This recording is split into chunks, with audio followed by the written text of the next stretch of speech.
Vi è mai capitato di trovare un estraneo per strada e cominciare a mostrargli le foto della vostra famiglia, dargli in mano la vostra carta di credito, fargli leggere il vostro IBAN o cose del genere?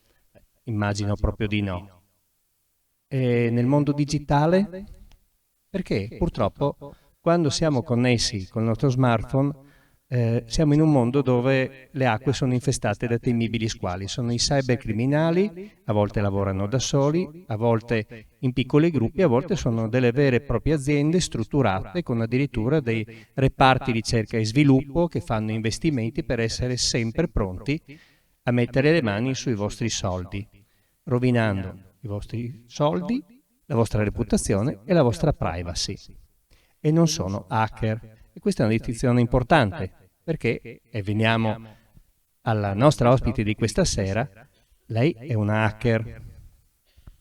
E da hacker cura la sicurezza informatica di diverse aziende italiane ed estere di grandi dimensioni. Perché? Perché gli hacker, quelli seri, in realtà cercano di riportare internet a quello che doveva essere nelle intenzioni dei loro dei creatori di internet, cioè un luogo di condivisione della conoscenza libero e sicuro.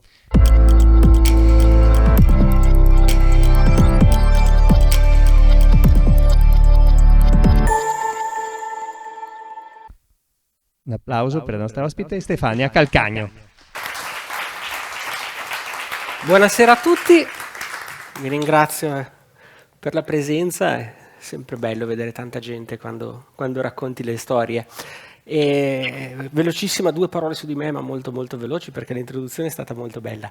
Da sempre nasce hacker. Ho iniziato che ero molto piccola, sono abbastanza anziana, anche se magari non sembra, purtroppo non sono giovanissima, e quindi è tanti anni che mi occupo di queste cose. Sono Chief Technology Officer di alcune aziende italiane e svizzere e nel tempo perso mi diletto con il mio hobby, che sono i computer, strano, incredibile.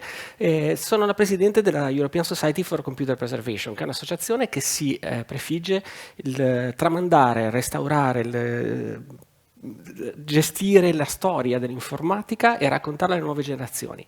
Spiegare ai ragazzini che oggi in uno smartphone hanno tutto lo scibile umano come sia potuto succedere in soli 40 anni che da un computer grosso come questa stanza, che per fare 2+2 ci metteva magari 2 minuti, siamo arrivati ad avere tutto quello che vogliamo, compresa, forse troppo, in un piccolo telefono. E il nostro viaggio lo iniziamo da tanto tempo fa. Non iniziamo subito, no? Iniziamo dalla preistoria. Perché? Cosa c'entra la preistoria con la sicurezza informatica, mi direte? C'entra e come? Noi, nei millenni, 10.000, 20.000, 30.000 anni della storia, 40.000, quelli che sono della storia del genere umano, ci siamo abituati a confrontarci con i nostri simili, con altri simili, e ha sempre dovuto difendersi dai suoi simili, anche dalla natura, chiaramente dagli incendi, dalle inondazioni, ma anche dai suoi simili, perché l'uomo è sempre stato un po' egoista, ha sempre voluto le cose degli altri in modo facile. È facile appropriarsi di qualcosa senza lavorare, no? Rubare, tra virgolette.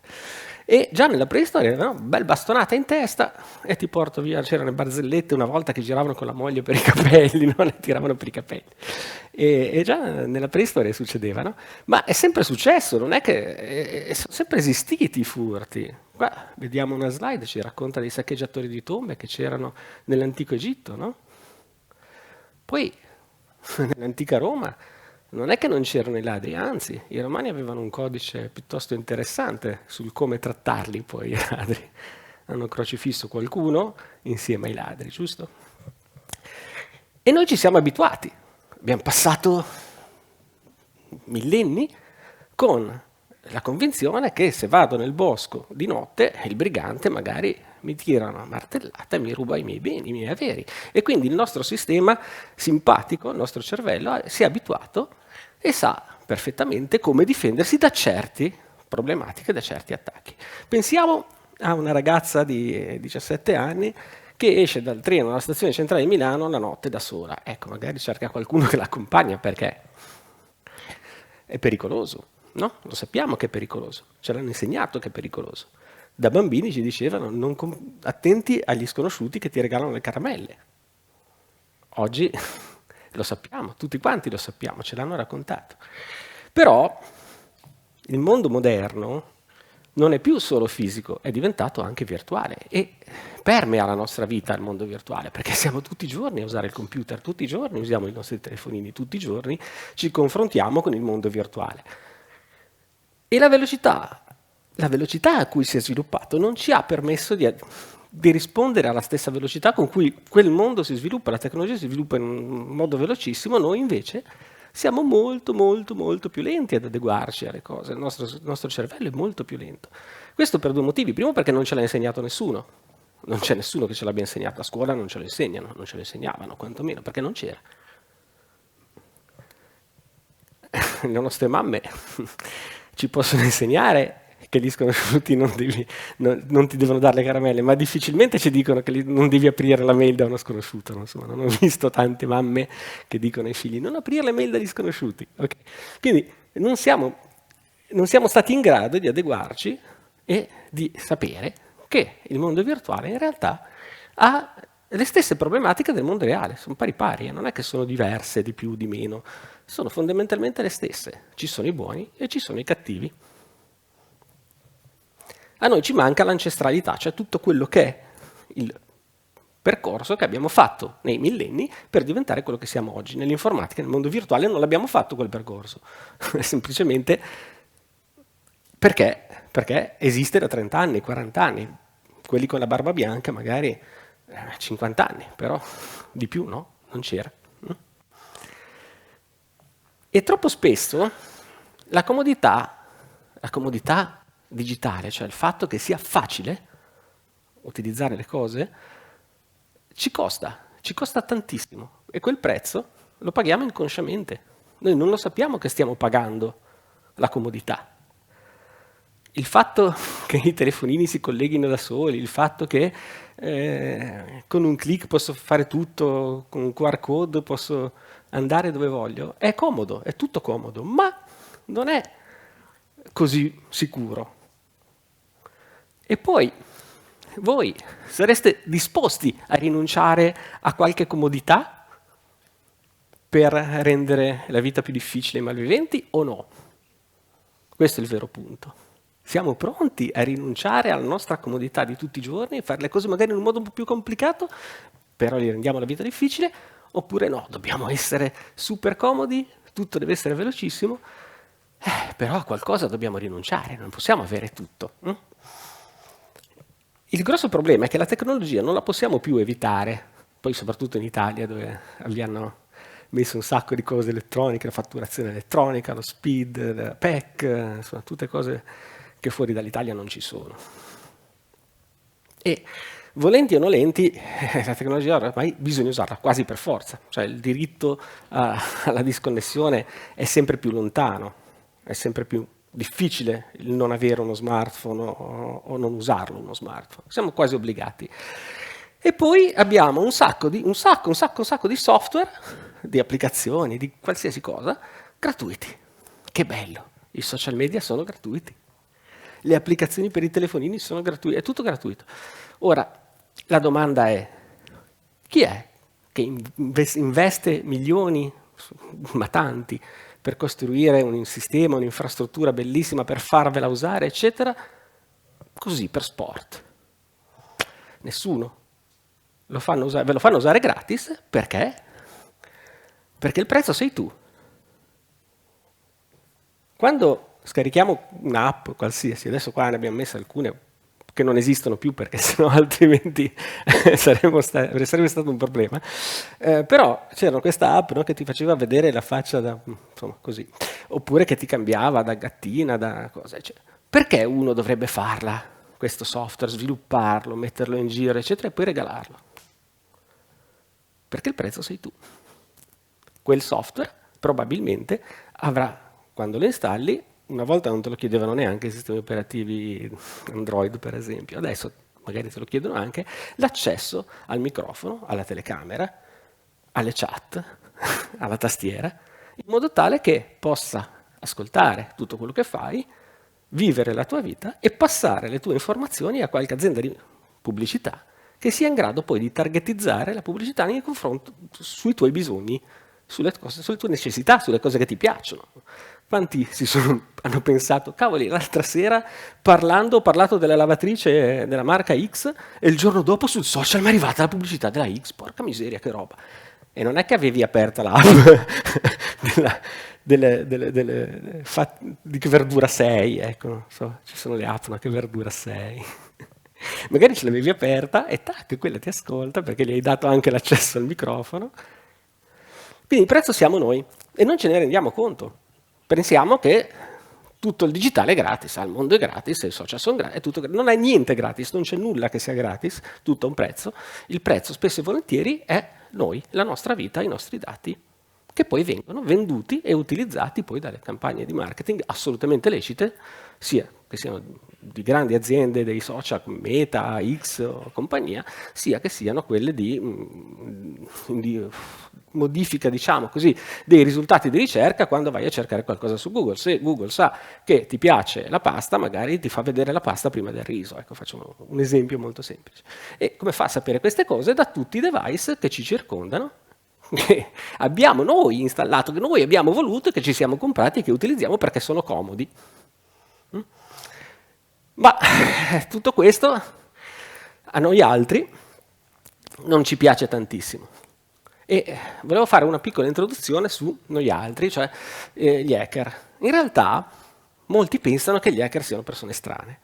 Ora, io non mi ritengo così strana, ma il vero punto è che tutti quanti qui presenti nella stanza, anche quelli che ci ascolteranno, sono stati hacker, tutti. Quando noi nasciamo, siamo bambini, ci regalano i Lego. I Lego hanno il loro librettino, il loro manuale, costruisci la casetta, giusto? In quanti non hanno costruito una nave al posto della casetta?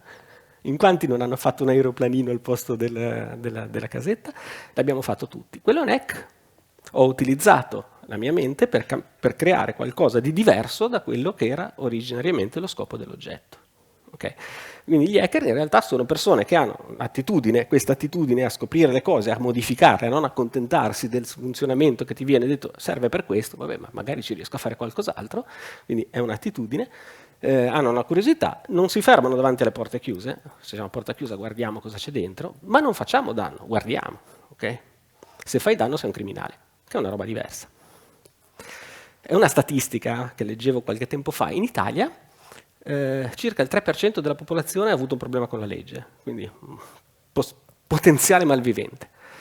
Questo significa che se io vado al bar o anche in questa sala, su 100 persone 3 potenzialmente sono malviventi. È statistica. Su internet è la stessa cosa. Nel mondo virtuale è la stessa cosa. Tra gli hacker è la stessa cosa. Magari la percentuale è un po' più alta, sì, è possibile, ammetto, però è la stessa cosa. Esiste una percentuale che è potenzialmente criminale e una percentuale invece che non lo è. Questo vale per i dentisti, vale per i baristi e vale per gli hacker. È la stessa cosa. Okay. E cosa fanno gli hacker? Quelli... Ma in realtà qua possiamo fare una disquisizione piuttosto lunga. Le tecniche di social engineering sono utilizzate dagli hacker, anche quelli curiosi che non fanno danno, però comunque è illegale, quindi li categorizziamo come criminali anche questi signori qua. Poi, essendo anche il mio lavoro, nel senso che io mi occupo di hacking etico, quindi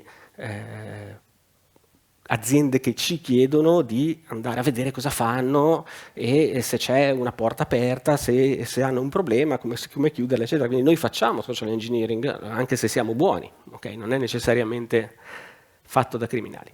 Però l'ingegneria sociale o social engineering è una tecnica piuttosto interessante che ci permette di fare un sacco di cose.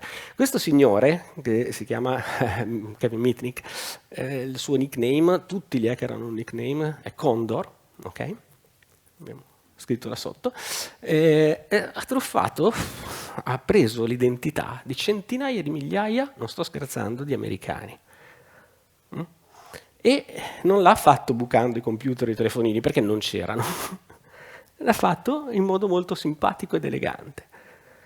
chiamando. Salve, sono dell'ospedale tal dei tali, qua il tuo referto, ma non c'è scritto il tuo numero di tessera sanitaria, me lo puoi dare? Magari uno glielo dava. Ciao, banca, sono il signor XY, questo è il mio numero di tessera sanitaria, mi apri un conto corrente? E si apriva i conti correnti a nome degli altri, faceva tutte queste belle cose qua. E il modo più semplice per sapere una password è chiederla a chi la sa, in modo gentile e convincente. Non c'è bisogno di cose troppo complicate. Quanto bisogna spendere per bucare un firewall, per entrare dentro un telefono? Tanta energia, tanti soldi. Invece, se te la chiedo, ci metto di meno. E i diversi approcci dell'ingegneria sociale sono la familiarità, cioè le persone che sono facilmente persuase da altre persone che sono simpatiche. Quindi se io vi faccio scherzare, vi faccio ridere, è più facile che poi mi diciate qualcosa. Sono simpatica, è più facile. Oppure l'urgenza. Urca, bisogna fare questa cosa subito, se no succede un casino. Cioè, adesso sta girando un po' di tempo la truffa, purtroppo agli anziani, del figlio che sta male in ospedale, no? Se non diamo i soldi subito, guarda, non gli salvano la vita. E qua una signora magari di 95 anni che pensa al figlio in ospedale, oddio, oddio, oddio, gli dà anche i soldi, purtroppo succede. O l'autorità, le finti scam della polizia postale o della polizia anche normale. Se non ci paghi la multa, veniamo a casa e ti arrestiamo. Ecco, la polizia non ti manda una mail per dirmi che mi devi pagare la multa perché se no ti arresto, non te la manda. E però noi ci crediamo perché c'è questa autorità. O l'intimidazione che è ancora peggio, ma lì siamo proprio sul criminale, no? E vediamo alcuni esempi proprio più pratici, qualcosa di facile. Ciao, sono Lucio, sono l'amministratore di sistema dell'azienda, no? Qual è la tua password? Se te la chiedo così non me la darai mai. Ma se io lavoro in una multinazionale e ricevo una telefonata dall'IT manager dell'azienda che mi dice ciao, sono Lucio, e io non so chi sia perché non lo conosco, una multinazionale sono tante persone, l'amministratore delegato ha notato che questo mese hai fatto una performance straordinaria e ha deciso di regalarti l'ultimo MacBook Pro con 64 GB di RAM, 2 tera di disco, schede video pazzesche, la macchina più bella del mondo. Te la sto installando adesso e te la porto stasera. Cavoli, ma davvero? Sì, davvero. Ah, una cosa sola però, ti configuro già tutto. Mi dai un attimo la password della posta, così te lo trovi già bello a posto. Ecco, così magari la password gliela dai più volentieri. Voi non ci crederete, ma tante persone, tante aziende vengono fregate in questo modo. È molto semplice. Un'altra cosa che sottovalutiamo sempre è la macchinetta del caffè. Ce l'hanno tutti, no? Tutte le aziende, in qualunque posto c'è la macchinetta del caffè. E noi la sottovalutiamo, perché? Andiamo alla macchinetta del caffè e incontri me. E io ti dico, cavoli, ma tu sei la Federica, la figlia della signora Verdi. Ma no, la mia mamma era la Bianchi. Ah già, sì, scusa, Bianchi, volevo dire Bianchi. Sì, ma non ti ricordi di me? Poi mi sposto, vado di là, metto la mail della signorina e dico recupera password. Come si chiamava tua mamma da nubile?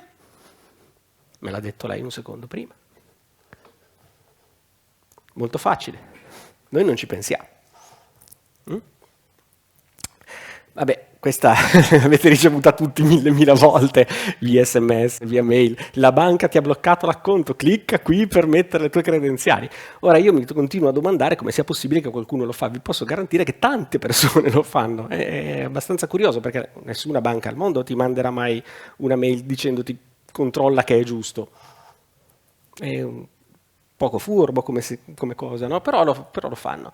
E qua abbiamo una cosa un po' più sofisticata, però secondo me è forse anche la più bella. E immaginiamoci il CEO di un'azienda che esce dall'ufficio perché ha un impegno, perché ha un meeting con un cliente, la sua segretaria lo vede uscire e fuori dalla porta dell'azienda c'è appostato qualcuno che lo vede uscire e che scrive alla sua segretaria un messaggio SMS spacciandosi per il CEO, poi vedremo anche lo spoofing, e gli dice guarda che sono appena uscito, l'ho mai visto, ma mi sono dimenticato di dirti che fra poco viene il tecnico del computer per sistemarmelo, me lo sono proprio dimenticata. Adesso spengo che va entro in riunione e poi ci sentiamo quando torno. 2 minuti dopo, quella persona che era fuori, che ha mandato l'SMS, arriva e dice: ciao, sono il tecnico del computer. La segretaria glielo dà, glielo fa controllare e noi in 30 secondi possiamo prendercelo quel computer, installarci un malware, un trojan, qualsiasi cosa che poi verrà utilizzata in futuro per fare quello che ci interessa fare. Ingegneria sociale. Ho fatto credere alla segretaria di essere qualcuno che lei stava aspettando, che non è vero.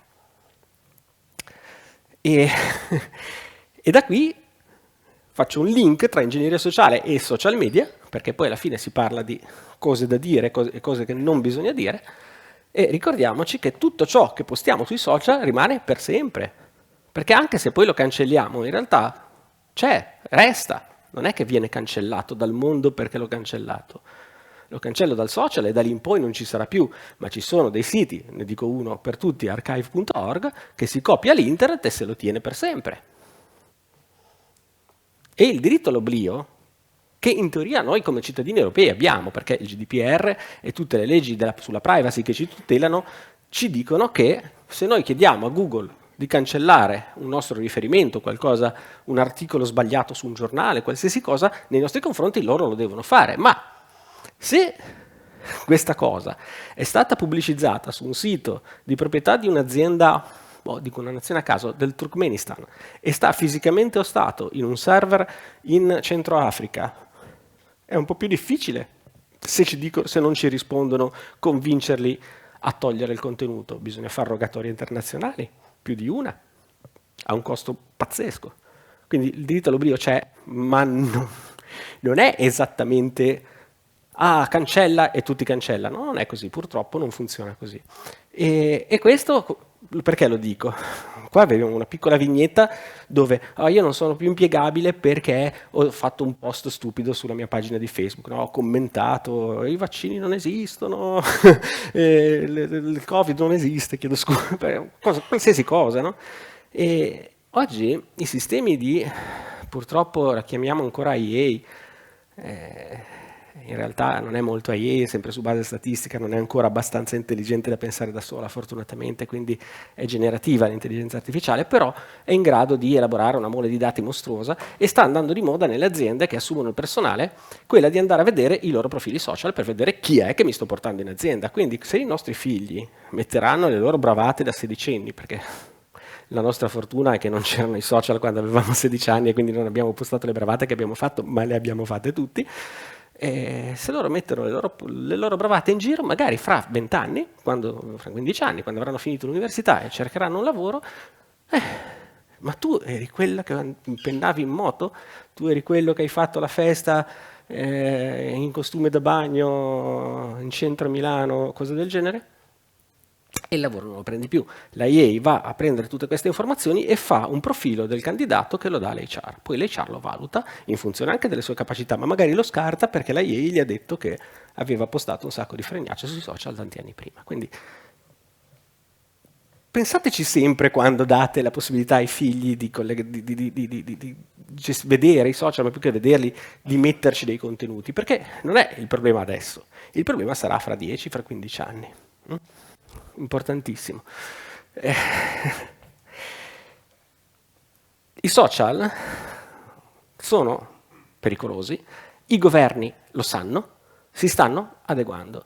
Questa è una notizia di poche settimane fa.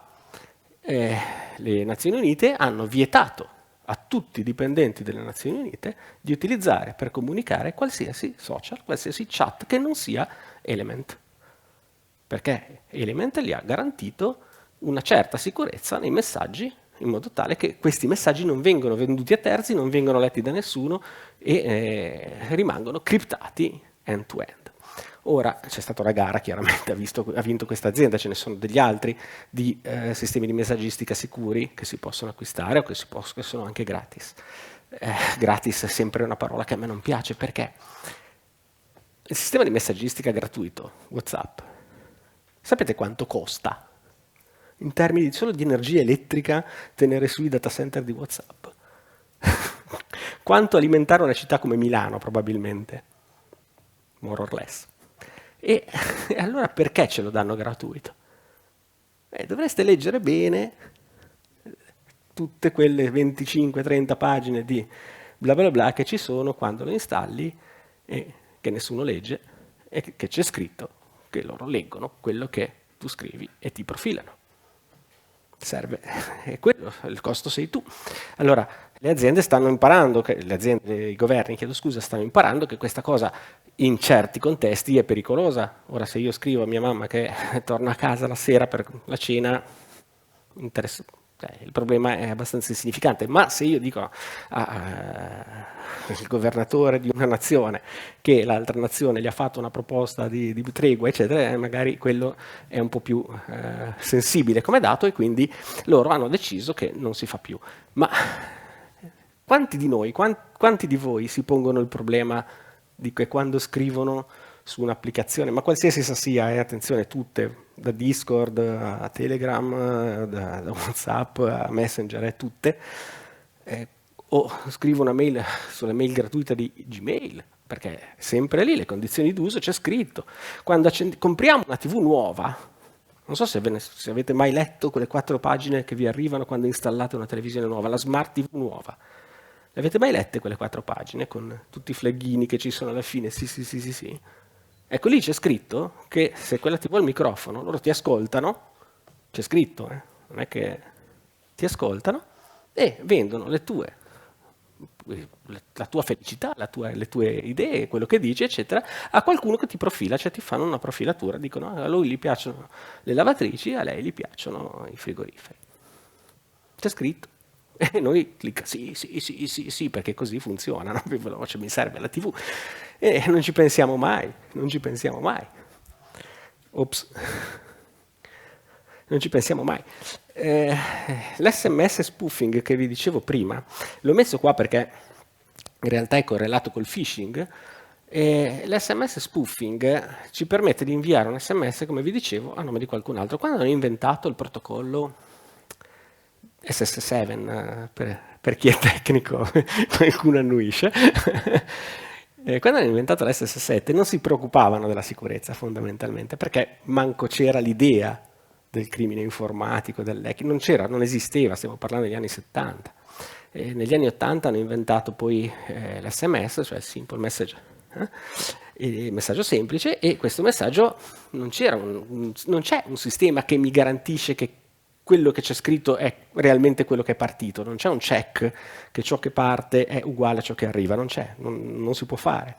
E né c'è un check, che tecnicamente si chiama anti-spoofing, che verifica che il numero mittente sia veramente colui che l'ha spedito. Non c'è. Quindi io posso spedire un SMS con il numero di Marianna e lo posso mandare a Mario dicendogli ah no, Eureka no, brutta roba. Posso farlo. Ci sono migliaia di service online, 5 centesimi a messaggio, e lo spedisci. Posso spedire il messaggio alla moglie di un amico, faccio la goliarda, alla moglie di un amico da parte dell'amico e gli dico, tra noi è finita. Lo posso fare per vedere la faccia che fa, è divertente. 5 centesimi costa, non è difficile, è una cosa abbastanza semplice. E quindi questa tecnica viene appunto utilizzata insieme alle altre tecniche che abbiamo visto prima di ingegneria sociale, col phishing, eccetera, e per fare phishing anche spesso e volentieri. Il phishing, vabbè, andiamo a pesca, si chiama phishing proprio per quello, perché ci permette di andare a pescare la gente. Spedisco 1000 milioni di messaggi, qualcuno mi risponderà. Spedisco 1000 milioni di SMS e qualcuno cliccherà. Ci pescano. Quanti ne troviamo? E come ci pescano? Ma poi alla fine noi ci siamo stati pescati tante volte tutti. Difficilmente qualcuno non è caduto in un phishing nella sua vita, magari non necessariamente informatico, sempre per la correlazione fra mondo virtuale e mondo reale. E oggi invece come possiamo fare phishing in modo un po' più sofisticato? Voi scansionereste i QR? Li scansionate quando andate al ristorante? Quando siete in albergo? Il nostro albergo qua è pieno di QR, ce n'è da tutte le parti. Che cosa c'è che non va in un QR? C'è una cosa che non va nel QR, ce n'è una sola che non va nel QR. Io non lo so leggere. Non lo so leggere io. Lo sa leggere un computer. Quindi io quando lo vedo non so cosa c'è. Al computer sì. Allora io lo uso, clicco e vado dove mi manda il computer. Ora però, se qualche buon tempone prima di noi è stato nell'albergo o al ristorante e ha messo gli adesivi con i QR diversi sopra quelli del ristorante, e magari il ristorante, anziché chiamarlo ristorante da Nadia, lo chiama il ristorante danad1a.com, voi non ve ne accorgete perché cliccate il QR e finite nella pagina del menu, che è uguale. Questo è il nostro ristorante, è il ristorante da Pinco Pallo. E il menù è interessantissimo, abbiamo l'insalata di virus per primo, di antipasto, rigatoni di malware al ragù, molto buono. La tartare di cavallo di Troia bancario è notevole, di secondo accompagnato da phishing e patate. Un ransomware alla crema come dessert e poi vi offriamo il caffè noi, ok? Cosa vuol dire questo? È un modo un po' simpatico, un po' allegorico per dirvi che vi ho fatto vedere il menù del ristorante, ma insieme al menù vi ho mandato anche un mio piccolo malware che si installa nel vostro telefono e mi permette di osservare quello che fate nel telefono, magari di cambiare l'IBAN quando fate un bonifico a qualcuno e quel qualcuno non lo riceve perché li ricevo io. Tutto perché ho scansionato un QR. Ora, io non voglio dire che il QR è sbagliato, non sarebbe neanche giusto, neanche corretto, poi tra l'altro abbiamo pure dei brevetti sul QR, quindi non dovrei neanche parlarne male, però l'importante è sapere che può essere utilizzato in modo malevolo. Se non lo sai, non ti puoi difendere, se lo sai puoi difenderti. Il QR non lo sappiamo leggere noi, dobbiamo fidarci di quello che fa il computer, quindi state 1000 volte attenti all'indirizzo dove vi manda e anche se ci state attenti a volte, anche se è uguale, non è quello. Adesso vi faccio un esempio piccolino. Il cirillico è un alfabeto che usano nell'est europeo e il cirillico ha le lettere che sono simili alle nostre, ma non sono come le nostre. La C è la S, la P è la R, ok? Quindi se io vedo un sito che si chiama Pecora, magari la P iniziale è una S in cirillico e quindi è Secora nel nostro alfabeto, non è Pecora. Quindi io sono convinto di andare sul sito Pecora perché ho cliccato sul QR code e mi fa vedere Pecora, in realtà sono sul sito Secora che è esattamente identico ma con un trojan dentro. Questo è sofisticato abbastanza ma lo fanno, si fa. E un'altra cosa che io dicevo ormai 10 anni fa, sono più di 10 anni forse che la racconto questa cosa qui, è che prima o poi qualcuno sarebbe andato in giro a stampare migliaia di QR code con la multa alle macchine e mettere le macchine a caso, ok? Io te le metto a caso e ti mando sul sito polizia con la I, anzi con la 1 anziché con la I o qualcosa del genere, in modo tale che poi tu lo paghi convinto di essere il sito della polizia perché ti è arrivata la multa. Ecco, 6 mesi fa, 5 mesi fa è successo. A Milano qualcuno ha stampato centinaia di migliaia di multe, le ha mandate panic nel comune di Milano. Non pagate le multe, cioè la polizia ha detto ai milanesi di non pagare le multe perché erano truffe. Immaginatevi che cosa succede con le multe vere, multa finta, è vera, è finta, non è vera, non è finta, il call center è impazzito, sono ancora adesso nei problemi, e perché hanno fatto le multe col QR. È comodo, è comodissimo, pam, e sei già fatto, no? È comodo. Però cosa rinunci? È comodo, è facile, ma dall'altra parte non hai la sicurezza, non ce l'hai, la perdi. E la sicurezza, questa slide non è la mia, questa slide è di un mio amico che fa l'hacker etico anche lui, è un'azienda molto importante e che mi ha sempre fatto impazzire, no? La S in IoT sta per sicurezza. IoT è Internet of Things, l'internet delle cose, cioè tutti quei device che noi colleghiamo a internet per rendere la nostra casa smart, tutto più bello, tutto più fantastico. I walkie-talkie dei bambini, un esempio, piuttosto che le telecamere per controllare la nostra casa da remoto, o la lampadina che la accendiamo dall'iPhone, oppure, che ne so, ne abbiamo di tutti i tipi, le caldaie abbiamo, le caldaie che si comandano dal telefonino, abbiamo il frigorifero che si ordina da solo le cose. Cavoli, che io domani volevo comprarmi un hamburger, ma purtroppo ho finito il pollo ieri e il frigorifero mi ha ordinato il pollo. E io volevo l'hamburger, porca miseria. Vabbè. Però lo fanno, no? E tutti adesso è tutto comodo, è tutto bello, è tutto automatico, e la S sta per Security in IoT. Cosa c'è che non va? La S non c'è. Chi produce frigoriferi, con tutto il bene, di informatica non è che sia di solito un esperto. Dico frigoriferi, ma potrebbe essere qualsiasi oggetto, qualsiasi elettrodomestico. Non sono dei fenomeni dell'informatica, sono dei metalmeccanici, bravissimi, fanno delle cose meravigliose. Anche le macchine, le aziende automobilistiche, la Mercedes fa delle macchine favolose, io ne ho una, ma con i computer non è che ne sapevano. Quindi cosa fanno? Comprano da qualcun altro. Prendono da un'azienda, si fidano di quell'azienda e si installano il software, magari un piccolo computerino, un embedded, noi li chiamiamo embedded, di solito con il sistema operativo Linux, costano pochissimo, ormai 10 euro e hai un computer che fa tutte queste belle cose, si collega alla rete, e con questo sistema informatico che è in tutto e per tutto un computer lo mettono dentro la lampadina, lo mettono dentro il frigorifero, lo mettono dentro l'automobile, lo mettono dentro ormai la TV è un computer, non è più una TV. E dici, ma cosa potrebbe mai andare storto? Ma cosa potrebbe mai andare storto? Vi racconto una storiella che è abbastanza vera, quindi chiaramente cambieremo nazioni e contenuti, però il concetto è quello. Anzi, vi spiego anche prima come si fa a ottenere l'elenco di tutti questi piccoli simpatici device. Ora, come voi ben sapete, tutti i computer li aggiornate. Windows si aggiorna da solo adesso, non dovete neanche più aggiornarlo. Quando si spegne non vi passa più perché deve aggiornarsi prima di spegnersi. Ma è giusto tenerli aggiornati, perché se non li aggiorni hanno dei problemi. Tutto il software, tutto ciò che è perfetto oggi non lo è domani, ma tutto, questo vale per tutto. Mi ricordo quando fu inventato l'HTTPS e dissero, è il protocollo definitivo. È bellissimo, guarda, ora internet è sicura. Un anno e mezzo, e hanno trovato il modo di leggerlo. Allora hanno fatto il TLS, questo qua è impossibile. È durato 6 mesi il TLS 1. Ha fatto il TLS 1.1, altri 6 mesi, TLS 1.2.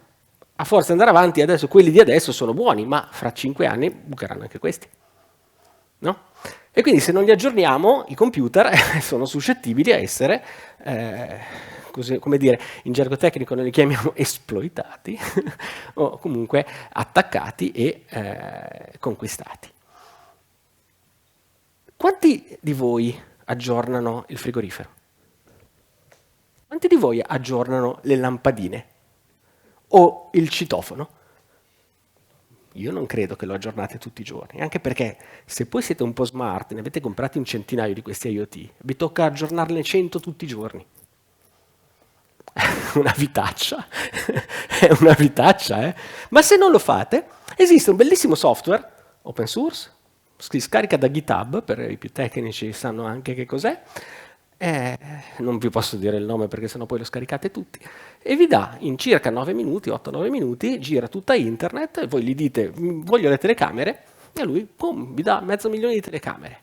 Quelle che sono state installate, comprate, sono andato al supermercato, ho comprato la mia telecamera da 30 euro made in Cina, l'ho messa, la compro, l'attacco, guardo, funziona, la vedo dal telefono, a posto.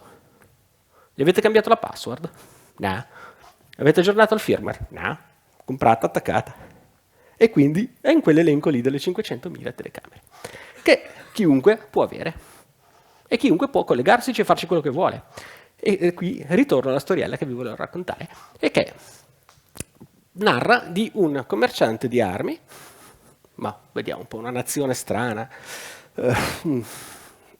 Afghanistan, ho detto una a caso, e un compratore di armi, terrorista, venezuelani, che vuole comprare delle mine antiuomo per far saltarinare i bambini di un villaggio nella foresta. Ora, è una cosa molto brutta, no? E come fanno questi signori a fare la transazione? Scaricano il softwareino, beccano le 500.000 caldaie, ne scelgono una a caso, che la sfiga vuole che è la tua, ci mettono il loro fogliettino, un bel Excel con il listino prezzi, mina per bambini, fucile mitragliatore, fucile assalto, cannone, eccetera, un bel indirizzo Bitcoin e poi mandano il tuo IP a quell'altro. Il venezuelano si collega, sceglie, mette le X sulle armi che vuole e paga in Bitcoin sempre dal tuo indirizzo IP. Per sfortuna estrema, oltre che aver scelto la tua maledetta caldaia, questi signori erano anche sotto osservazione da parte dei servizi segreti di qualche nazione cattivissima, che vengono a casa tua, ti arrestano, ti portano via e gli devi spiegare che tu non hai fatto niente, che è stata la tua caldaia. Io che c'entro, è stata la caldaia. Ora, è un paradosso, no? Siamo al paradosso, però è successo.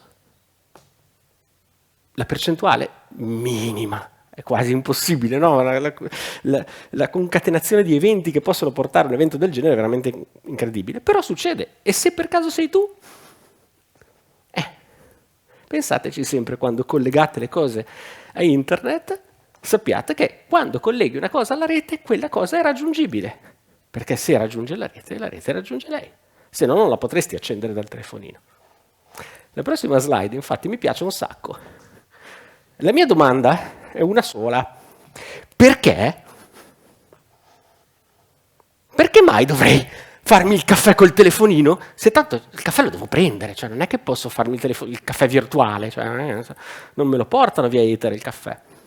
Perché devo aprire la macchina col telefonino? Tanto ho le chiavi. Perché? Per dare la possibilità a me di rubarmela? Può essere. È un'ipotesi. Ma perché? Non c'è una reale utilità in questo, è solo comodità, perché così col telefonino faccio tutto, pago al supermercato, c'ho dentro la mia tessera punti, ci apro la macchina, faccio tutto. Ma è comodo? Sì. È utile? No. Posso farlo tranquillamente con un altro mezzo e non mi espongo a certi rischi. Quella lì è una bicicletta elettrica olandese, Van Moof, mi pare che si chiamassero. Bellissima, super tecnologica, costava un fantastiglione. E 2 anni fa quell'azienda è fallita. Mi pare 2 anni fa, adesso 2 o 3, non mi ricordo. Il problema qual è? È che quella bicicletta, per aprirla, per accenderla, si poteva fare solo ed esclusivamente con il telefonino. Senza telefonino non si accende la bicicletta. E se non si accende la bicicletta non può girare le manubrio, è fatta apposta per non farsela rubare.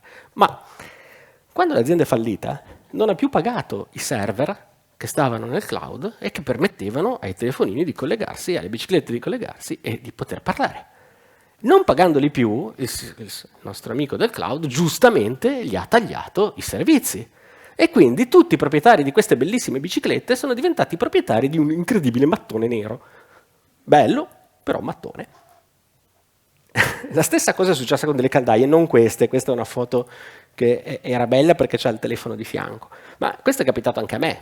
In casa in montagna il condominio ha deciso di rifare tutto l'impianto di tutti gli appartamenti e è arrivato l'installatore della caldaia e mi ha portato della caldaia centralizzata, perché attenzione, è centralizzata, ma ogni appartamento ha la possibilità di mettersi su la sua temperatura e di telecomandare la caldaia da remoto in modo tale che quando arrivi in montagna la tua casa è calda. Bello, bellissimo. Ho detto, perfetto. Come accendo la caldaia? Col telefonino. Guardi, io non ho il telefonino. Ah, vabbè, ma non c'è problema. Lei va col computer sul sito web e dal sito web, dal suo portale, può accendere la caldaia. No, guardi, non ha capito. Io non ho internet. Come faccio ad accendere la caldaia? E non la può accendere. Quella è la porta. Ve la portate via. Perché se voi fallite, io non accendo più la mia caldaia e devo cambiarmi l'impianto. Sai quanto mi costa? Il signore ha risposto, noi non falliamo. Cosa gli potevo dire? Ho accompagnato gentilmente fuori dalla porta e ho comprato un combinatore SMS, bellissimo. Mando un messaggio SMS, non è collegato a internet, non è collegato alla rete, al massimo il danno che mi fai è quello di spegnermi o accendermi il riscaldamento. Però il danno più incredibile è se riesci a bucare i sistemi, perché un po' di passo, un po' di cose ce l'abbiamo, no? Ma se non altro non mi ci lasci il listino prezzi delle armi palestinesi o venezuelane, ok? È un po' più scomodo? Sì, devo mandarmi un messaggino, anziché avere l'app che lo fa da sola, dalle alle, sai? Ma ci vivo benissimo. E non mi non affronto quel piccolo rischio, che è infinitesimale, sì, ma esiste, che è quello di lasciare un qualcosa collegato alla rete. Nessuna appliance nella mia casa parla con internet. In realtà la mia casa è un po' particolare perché ha un firewall che difende internet dalla mia casa. È il contrario di quello che normalmente succede, però a parte questo dettaglio, nessuna delle mie appliance parla con internet. Ma non è che la mia casa non è smart o non è avanzata, è super smart. È cablata a 10 gigabit per chi sa che cos'è vuol dire. E ho le telecamere? Certo che ho le telecamere. Vanno su internet? No. Prima mi collego in un certo modo, adesso poi lo vediamo anche, e poi mi posso guardare le telecamere. È più scomodo? Sì, devo cliccare una cosa e scrivere una password. È un po' più scomodo che aprire l'app. Quasi 2 secondi di differenza. Però mi fa vivere serena. Perché? Perché la telecamera oggi, sembra strano, è diventata uno dei principali veicoli dei ladri per sapere quando venire a rubare nelle case. Le telecamere non le aggiornate, le mettete lì e non le aggiornate, non gli cambiate le password di default, è successo, ma anche le aziende, non è una cosa, e lo fanno quasi tutti, è una percentuale veramente altissima. E quindi se sei un po' smart, sai usare 2 software e hai un minimo di competenze, puoi entrare e guardarti tranquillamente la telecamera di casa della gente. E cosa fai? Quando la gente esce, avvisi il malvivente, quello della vita reale, che va a derubare e a svaligiare la casa. Quindi la telecamera in realtà può essere utilizzata bene, ma può essere utilizzata male. La mia telecamera su internet non ci va. E da qui introduco le password, no? Le password della telecamera non le cambiamo mai. In realtà, questo è un bellissimo libro sull'arte della manutenzione della motocicletta, non è una slide mia, io non le faccio mai sulle motociclette perché non sono una motociclista, ma purtroppo mio marito lo era e quindi appassionato di motociclette mi ha fatto questa slide lui. Lo Zen è l'arte della manutenzione delle password. Ora, le password sono qualcosa con cui dobbiamo convivere e sono sempre più rognose, ci mettono delle cose terribili, ma una volta erano così. Adesso vi faccio vedere una cosina molto carina. Ah, non lo fa vedere, lo sapevo che Windows non c'ha il codec. Questo è dovuto al fatto che abbiamo avuto un problemino tecnico con l'impianto del proiettore e ho dovuto cambiare computer e vabbè, niente, era un simpatico video di Matthew Broderick molto giovane, di un film che si chiama War Games, che i più nerd conosceranno, e che narra di questo ragazzo molto bravo con i computer che ha quasi scatenato la terza guerra mondiale parlando con il WOPR, questo computer dell'esercito americano. E questa scenetta era molto bella, peccato che non la possiamo vedere, ma potete tranquillamente cercarla online su YouTube o ovunque volete. E c'è questo ragazzo studente, Matthew Broderick, che viene portato in presidenza perché è molto intelligente ma è anche poco ligio ai doveri scolastici, viene portato per l'ennesima volta in presidenza, ma lui ci si faceva portare apposta perché in presidenza sapeva che la bidella o la professoressa, adesso non lo so, teneva la password del computer su cui c'erano i voti nel primo cassetto della scrivania e lui ogni settimana si leggeva le password che venivano cambiate e lasciate sul post-it sotto la scrivania. Ecco, non bisogna lasciare le password, non bisogna scriverle le password da nessuna parte, proprio da nessuna parte. Mi direi, ma come faccio a ricordarmi le password se non le posso scrivere? Beh, esistono dei software che lo fanno per noi. Password manager si chiamano, no? Perché oltre a doverla fare complicata la password, la devo fare anche diversa per ogni singola applicazione.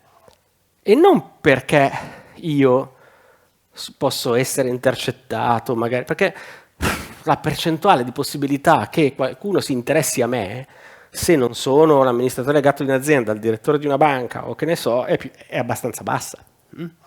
Ma è possibile, anzi è sicuro, che vengano fatti dei leak, cioè delle esfiltrazioni di dati sensibili ad aziende quali, non lo so, ne dico 2 a caso, LinkedIn e Facebook, perché sono successi tutte e 2, e quindi milioni di utenti LinkedIn e milioni di utenti Facebook hanno avuto le loro password compromesse e pubblicate in quello che noi chiamiamo, che si chiama Dark Web.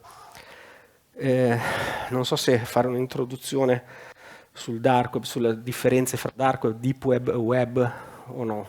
perché il tempo è un po' tiranno, quindi, però sì, lo diciamo perché sennò poi magari non riusciamo a capire poi la differenza. Il web surface web, cioè quello di superficie, quello che è il web che noi usiamo tutti i giorni, è quello indicizzato, quello che viene gestito da un protocollo che tecnicamente si chiama DNS, no? Domain Name System, e che ci permette di raggiungere il sito www.Corriere.it, www.Repubblica.it scrivendo il nome, banalmente. Noi ci ricordiamo il nome mnemonico, è più facile, dovessi ricordarti gli indirizzi di internet sarebbe ben più complicato. E tutto questo internet è quello che viene indicizzato dai motori di ricerca, cioè quello che noi possiamo trovare, possiamo usare tranquillamente.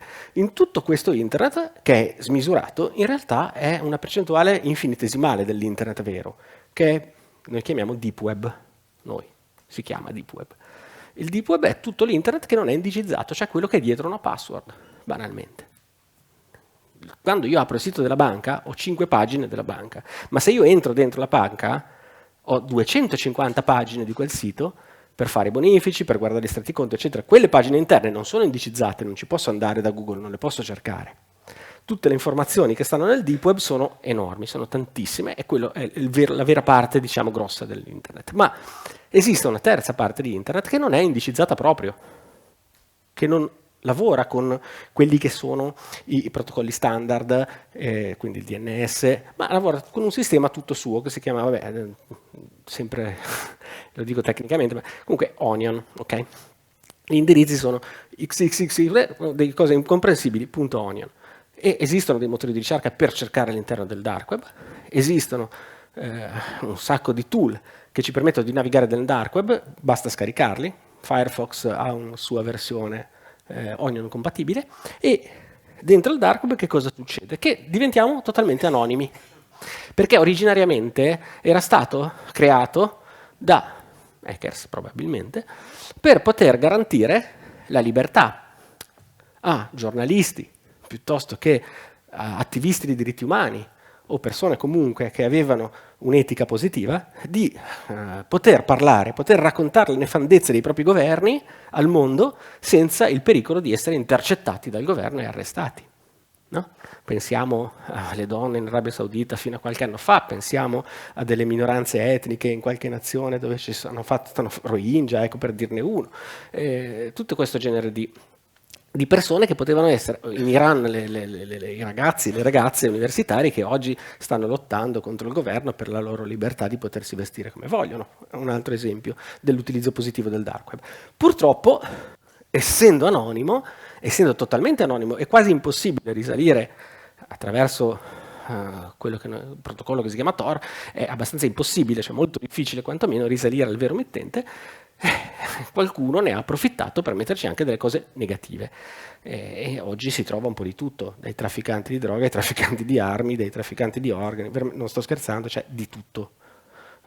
Un listino prezzi, tutto ha un prezzo sul dark web, e spesso e volentieri nel dark web è il posto dove vengono pubblicate le password piuttosto che i leak di file, di documenti, di informazioni che vengono rubati alle aziende o agli enti pubblici o agli ospedali. Basti pensare alle cartelle cliniche, di mezza Svizzera, ho rischiato la vita.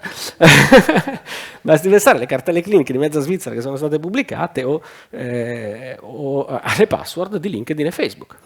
E quelle password di LinkedIn e Facebook sono finite in un marketplace nel dark web in vendita. Qualcuno le ha comprate, le ha usate, e poi dopo sono diventate pubbliche. Ormai tutti possono scaricare con un minimo di competenze quelle password. E da lì che cosa nasce? Da lì nascono due problemi. Il primo è abbastanza facile da affrontare, ed è: ciao, ti arriva la mail. Io sono un hacker. Ho preso possesso del tuo computer e ti ho fatto il film mentre facevi le cose brutte guardando il sito porno. La tua password del computer è questa, che è quella che avevi su LinkedIn, no?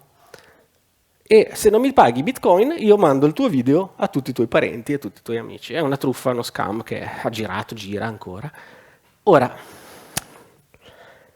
se tu non usi la stessa password sul computer e su LinkedIn, ti accorgi che non torna. Mia password, la usavo per LinkedIn, cosa me ne frega a me. Ecco, però se usi la stessa, rischi di credere che ti ha davvero bucato il computer. Ho visto personalmente una persona che era andata alla polizia a fare la denuncia a quel poliziotto che era così, oddio,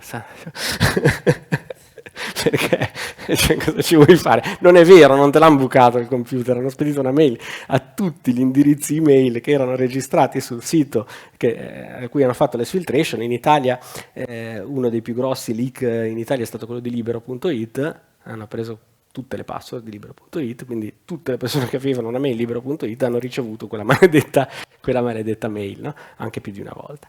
Ma il problema più grosso è se quella password tu la usi sui social media, e quindi in questo caso io parlo sempre di LinkedIn perché è molto famosa, no? Insomma, è Microsoft, parliamo di un'azienda molto, molto grande, importante. E se tu usi quella password lì che avevi su LinkedIn per la banca,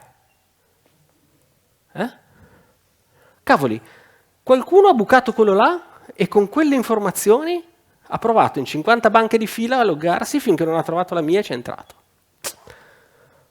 Non è bello usare le stesse password su sistemi diversi, e non tanto per causa tua, ma per causa proprio del fatto che la rete è un posto eterogeneo, un posto dove tutti possono vedere tutto, tutti possono collegarsi dappertutto. Quindi sempre password diverse, sempre password complicate, non ce le possiamo ricordare. Allora usiamo i password manager, ci ricordiamo una sola password, che è quella che ci permette di accedere al password manager, che si ricorda le password per noi. Ma io ritengo che la password non basta, perché ottenere una password è abbastanza semplice e magari tra 5 minuti vediamo anche come si fa. Quindi tendenzialmente le banche lo fanno già da tempo, ma molti siti, molti sistemi stanno chiedendo obbligatoriamente o facoltativamente un'autenticazione a 2 fattori. Cosa vuol dire? Vuol dire 2 fattori diversi, qualcosa che si conosce, quindi uno username, una password, un indirizzo mail, qualcosa che si possiede, un foglio di carta, una chiave, un passaporto, un telefono, un oggetto, oppure qualcosa che si è, un'impronta digitale, uno scan della retina, un'analisi vocale. E si mischiano 2 fattori diversi, perché se è lo stesso è un fattore solo, anche se sono 2, cioè la login e password non sono 2 fattori, è lo stesso.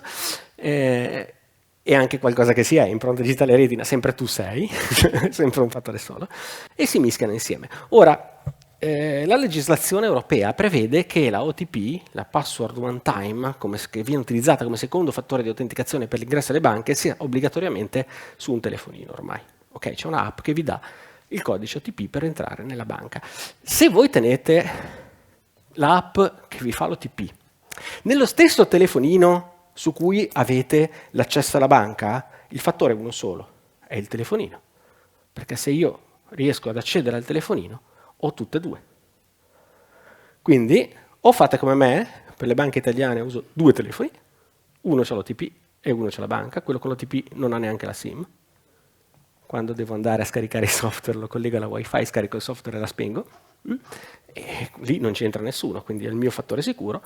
Oppure fate sempre come me, andate in una banca svizzera che funziona ancora alla vecchia maniera, con un bel foglio di carta con tutti i vostri codici one time, e che se qualcuno vuole bucarmeli deve venire a casa mia a prenderseli. È più difficile che entrare in un telefono, entrare a casa mia. Quantomeno per la logistica, no? Il telefonino è collegato a internet, lo fai da tutto il mondo. Perché poi un'altra cosa a cui noi non pensiamo, non ci pensiamo mai, è che l'Italia, o la Svizzera dove risiedo io, sono nazioni ricche nel mondo. Noi siamo ricchi. In confronto allo stipendio che prendono nel sud-est asiatico o nel centro Africa, ragazzi, per fare uno stipendio di un mese di un operaio italiano, loro devono lavorare 25 anni. E quindi, se io sono un criminale da quelle parti là e devo fare un ricatto a un'azienda o a una persona, non lo faccio a uno delle mie parti, perché al massimo mi dà $5. Ma se io chiedo $500 a un italiano, a uno svizzero, magari me li dà, e con $500 là io ci mangio 2 anni.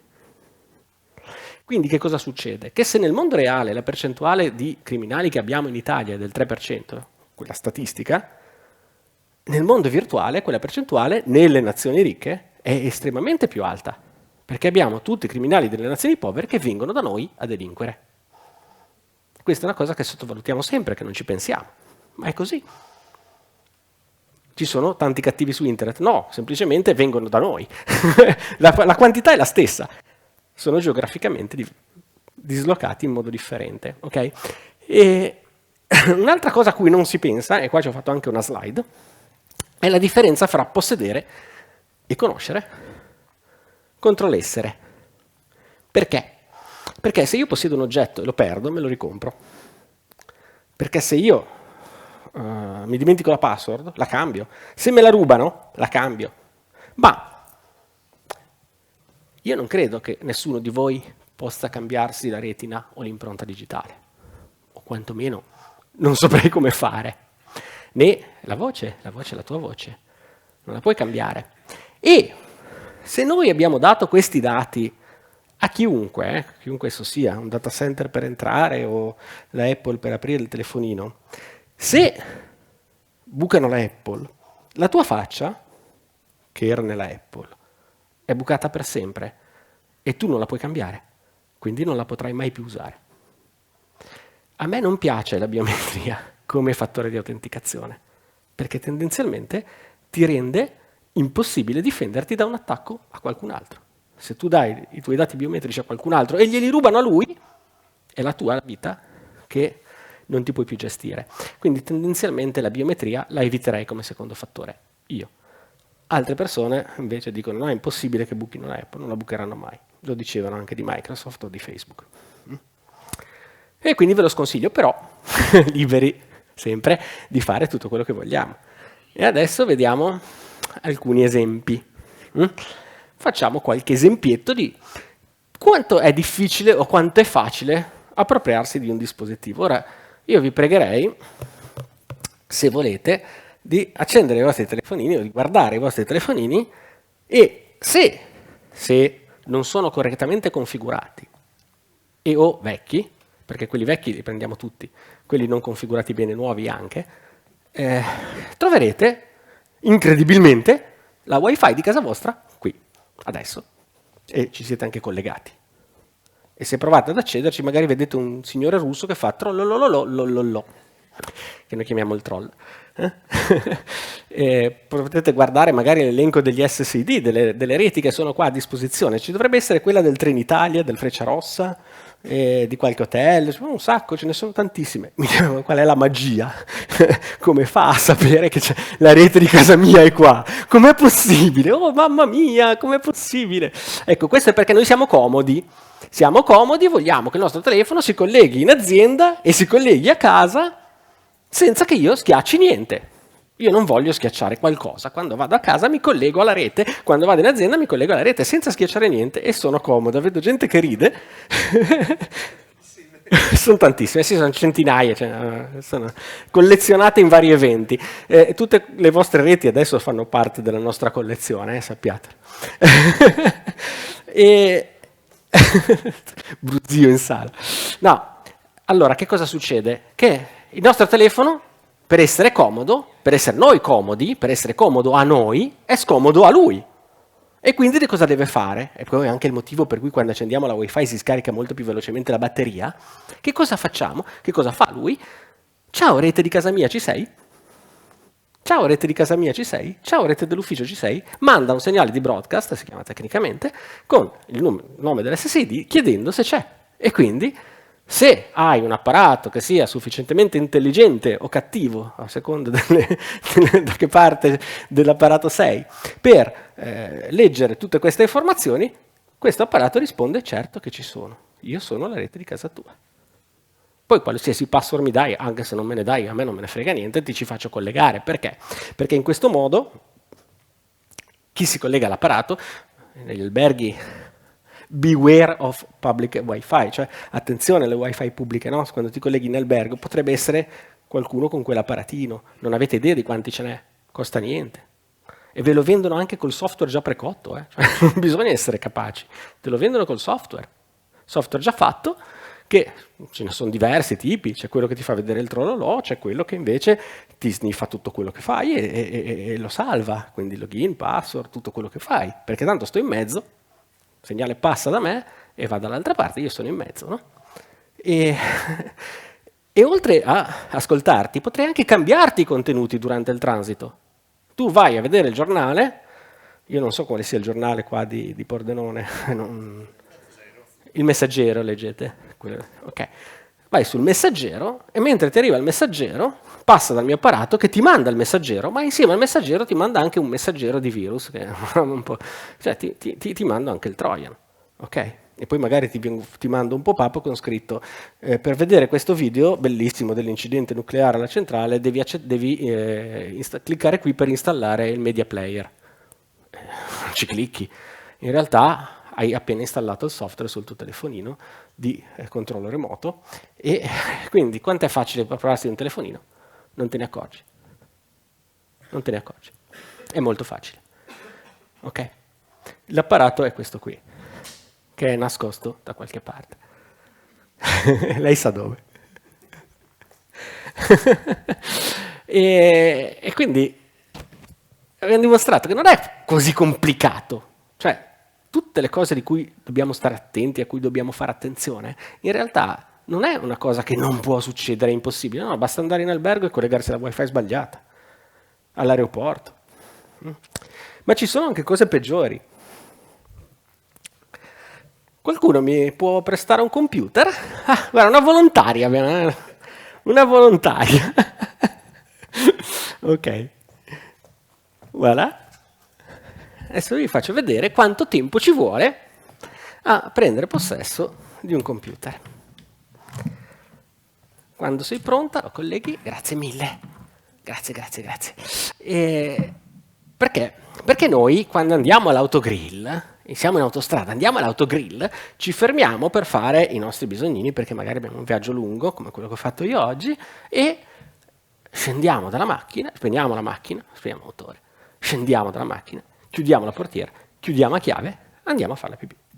Torniamo nella macchina, riapriamo la portiera, risaliamo in macchina, riaccendiamo il motore. Ok, grazie mille.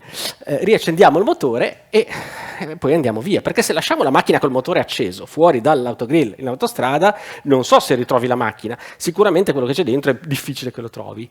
La macchina magari ti portano via anche quella, però quando andiamo a fare la pipì in ufficio, il computer lo lasciamo lì, così. E voi mi dite, ma che rischio ci può essere? Il rischio è che qualcuno passi, questa è una chiavetta USB, una normalissima chiavetta USB, proprio quella di default, uguale a tutti quanti. Dov'è qua la presa USB? Di qua. Ok, io non ho fatto altro che dare quella chiavetta alla donna delle pulizie, la quale l'ha inserita nel computer. E, oh Dio mio, cosa sta succedendo? Oh mamma mia! Fa le cose da solo! Porca zozza! Ho messo la chiavetta, ho dato 10 euro alla donna delle pulizie per mettere una chiavetta dentro un PC. E poi la stacca e se la porta via. 20 secondi. In questi 20 secondi il tuo computer è mio. Perché? Perché io avrei potuto fare qualsiasi cosa senza neanche farvelo vedere che la faceva. In realtà, in questa dimostrazione abbiamo aperto un notepad, un banalissimo notepad, e abbiamo scritto questo testo. E qual è questa magia? La magia è molto semplice, che l'USB è comodo. È comodissimo. Attacchi una cosa, funziona. Attacchi la tastiera, funziona. Attacchi il tostapane via USB e funziona. Attacchi il router wifi USB e funziona. Ok, non devi configurare niente, è comodo, è solo comodo. Ma il computer non sa, perché è un computer, che un umano difficilmente riesce a scrivere 5.000 caratteri al secondo su una tastiera. E lui li accetta. Quindi quella chiavetta non fa altro che dire al computer, in realtà è un computer quella chiavetta, è un altro computer, dice a questo computer, ciao, io sono una tastiera. Lui ci crede. Non la sa che è fatta a chiavetta. Ci crede che è una tastiera. E quindi io posso scrivere quello che voglio, compreso del codice, compilarlo, eseguirlo, fare quello che voglio. E questo vale per tutti i computer, Macintosh, Linux, Windows, non è che abbiamo fatto su Windows l'esempio perché è il sistema più usato, ma vale per tutti i computer del mondo. Incredibile, 10 secondi. Mia. Un altro modo simpatico di utilizzare quelle chiavette è quella di seminarle per strada o in ufficio farle cadere, perché tanto qualcuno curioso di vedere che cosa c'è dentro lo trovi sempre, sempre. Magari c'è la mia vicina, c'è le foto della vicina di scrivania, magari c'è il video di quell'altra, sai, la curiosità è bruttissima. E quindi L'USB è comodo, sì, è comodissimo, ma è anche pericoloso. Ora, quando sono arrivato in albergo qua, ho notato che nell'albergo ci sono le prese USB a parete. Ora immaginatevi se dentro quelle prese USB a parete, anziché esserci una presa USB normale, c'è una di quelle che ti installa il Trojan appena metti il telefonino a caricare. Non lo potete sapere se io sono stata in quello stesso albergo, nella stessa camera il giorno prima o no. E magari ho svitato dal numero quello che c'era e l'ho cambiata, perché non è l'albergatore che ve lo fa, no? Ma è il personaggio che magari ha curiosità di vedere che cosa c'è, chi viene nella stanza il giorno dopo. Se è bravo, se è più cattivo, a quello di controllare il computer, magari in un hotel di lusso di persone facoltose. Hotel di lusso, persona facoltosa, banca, soldi. Facile. E come si fa a difendersi? Non usiamo più l'USB? Beh, in banca, nelle banche importanti, soprattutto i manager, le porte USB non funzionano nel computer. Le disabilitano. In altre aziende che possono permettersi dei software di controllo, ogni chiavetta che viene inserita, qualsiasi essa sia, da una stampante a una tastiera, deve essere abilitata da loro con determinati codici e determinato software, se no altrimenti non lo usi. Ma i nostri computer non sono difesi. Sta a noi difenderci e sapere che è pericoloso. Quindi non accettate le chiavette dagli sconosciuti. Primo comandamento. Secondo comandamento, non collegate i vostri telefonini alle prese di ricarica pubblica o in albergo perché non lo sapete che cosa c'è dietro. Non fatelo. Mi dirai, e come faccio a caricare il telefono? Col tuo caricatore. Non è così complicato. Se proprio sei pigrissimo e non vuoi portarti dietro il caricatore, beh, c'è un cavettino, adesso non ne ho uno qua, no. Forse il mio complice ne ha uno, poi magari ve lo mostro. Esistono dei cavettini grossi così, che sono delle prolunghine USB, che si chiamano USB condom o preservativi USB, che permettono il transito dell'elettricità, quindi di ricaricarvi il telefono, di ricaricare tutto, ma non quello dei dati, e quindi impediscono ad apparati malevoli come questo di fare le cose brutte. Quindi costa 3 euro, lo potete comprare all'Autogrill, potete comprarlo su Amazon o in qualunque negozio di elettronica o e-commerce di elettronica, e quel cavettino lì vi salva la vita. Oppure ti porti l'alimentatore, che voglio dire, non è questa grande fatica. Però la comodità di avere la presina, anziché dover attaccare la spina, che non ho mai capito il perché, io continuo a non comprendere il perché non c'è differenza, se non una comodità che qualcun altro ci vuole dare, perché per me attaccare un cavo, attaccare una spina non mi cambia nulla, cioè non è che mi fa differenza. Però qualcuno ci dice che è più comodo avere l'USB. No, non è più comodo, è più pericoloso. Okay? E questo un po'. Ma adesso ne vediamo un altro esempio. E torniamo sul mio PC. Qualcuno ha una tastiera? Casualmente ha una tastiera. Ok. Scusa. Grazie mille. Tieni, puoi collegare questa tastiera. Attacchi l'USB alla tastiera. No, dall'altra. Sì, quello lì. Ok. L'USB a 3 versi. Prendi sempre la terza. Però. Ok. Grazie mille. Adesso abbiamo collegato la tastiera. Ora mi ricollego qui, anche il video, così potete divertirvi. Da questo lato. Scusate, ma non è il mio computer, perché purtroppo il mio non parlava con il proiettore. Eccolo qui. E questa è una tastiera da gaming da 30 euro comprata su Amazon, quindi normalissima tastiera. Quello è un normalissimo PC, ma vieni, che ti sfrutto ancora un attimino. Qua hai un bellissimo documento, no? Aspetta. Ora, io...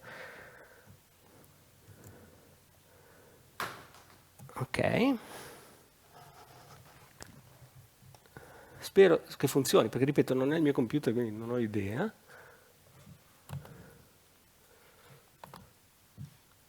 Facciamo un piccolo refresh. E cosa è successo? Noi abbiamo semplicemente e banalmente collegato una tastiera al PC. Giusto? È un cavo. Prova a scrivere qualcosa sulla tastiera. Sapevo che non andava, hai visto? Tac tac. Avete visto? Quello che lei scrive, io lo vedo su questo. Oddio, è magia nera questa? Questa è magia nera, vero? Prova a scrivere quello che vuoi, ma prova a cancellare, perché magari uno dice se ne accorge, eh? No, invece, no, ok, il backspace, vedi, io vedo anche se cancelli. Anche se cancelli, ormai hai scritto e la passo io, me la sono già presa. Non è magia nera, è un cavetto USB, perché l'USB è comodo. La tastiera è il cavetto USB-C, è un normalissimo cavetto USB-C. Tra l'altro, Mariana, puoi confermare che quel cavo, puoi staccarlo, tanto è sufficiente, voglio dire. Questo è un normalissimo cavo USB standard. Esiste anche la versione Apple, esiste per tutti i sistemi, Lightning, USB, quello che volete. Questa differenza fra un cavo USB vero e questo è questo pallino arancione che mi permette a me di riconoscere un cavo cattivo da un cavo buono. Il cavo cattivo in realtà non è un cavo, è anche un cavo, ma è un computer. Qui dentro, in questa presina USB che è esattamente delle stesse identiche dimensioni e fattura di quelli originali Samsung o di quelli originali Apple, eccetera, eccetera, qua dentro c'è un computer. E non solo un computer, ma c'è anche un access point. Quindi intercetta tutto quello che viene scritto o che passa dal dispositivo, questo vale per tutto, abbiamo fatto con una tastiera, ma possiamo attaccarci qualsiasi dispositivo USB, e tutto ciò che passa me lo manda via access point al mio computer nell'altra stanza. 200 euro online, compreso il software. Non è fantascienza, sono cose molto semplici in realtà, molto semplici, non servono neanche dei grandi skill, basta comprarlo e il software. È abbastanza sconvolgente, perché vedo un po' di facce preoccupate adesso, no? Non è così sconvolgente, anche in questo caso non accettate i cavi USB dagli sconosciuti. Secondo comandamento. Ops. Ritorniamo a noi. Ok. Voilà. Come vi dicevo, neanche i cavi. Non vi fidate nemmeno dei cavi. Usate i vostri cavi. Se qualcuno vi dà una caramella da bambino a 5 anni, ha la stessa intenzione di quello che vi dà un cavo USB oggi da adulti. Più o meno. Ok? E poi andiamo. E abbiamo quasi terminato, perché poi volevo darvi la possibilità di farmi delle domande a cui spero di rispondere nel modo più semplice ed esaustivo possibile. E passiamo alle carte di credito, perché noi siamo comodi, siamo tanto comodi e facciamo il pagamento contactless. Fino a, in Italia 50 euro, se non sbaglio, in Svizzera 80 franchi, non mi chiede neanche il PIN. Vado al supermercato e pago, giusto?